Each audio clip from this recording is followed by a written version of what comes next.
The question says, given that 3 raised to power n minus n equals 0.2, we should find the value of 3 raised to power 4 raised to power n. So how do we do this? Solutions.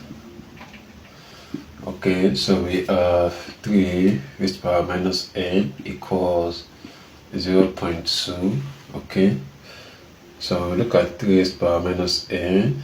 Okay, so when we apply the negative power rule, so let's say we have expression in this form, so we introduce 1 and write it in this form. Okay, so let us write this as, so for 3 raised to power minus n, we have it as 1 over 3 raised to power n. So we have this as 1 divided 3 raised to power n equals, so this is a decimal number. So what do we do? So let us change this to a fraction. So we have this as 2 over 10.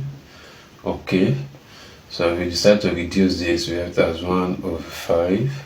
Okay, so let us take this together. We have this as 1 over 3 raised to power n equals 1 over 5. Okay, so when we cross multiply, so we have this times this, so we have 3 raised to power n equals, we have this times this, we have it as 5. Okay, now we have this expression, we have to find the value of 3 raised to power 4 raised to power n. So when we look at this, 3 raised to power 4 raised to power n, it seems as 3 raised to power n raised to power 4. Okay, it's the same thing. So when we say 4 times n is 4n, n times 4 is 4n. Okay, so let us, since we have gotten the value of 3 raised to power n to be 5, so we say 5 raised to power 4.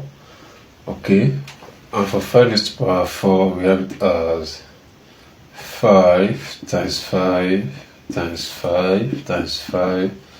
Okay, so we multiply this, 5 times 5 is 25, times this, we have that 125, times this, we have it as 625. So we see the value of 3 raised to power 4 raised to power n equals 625.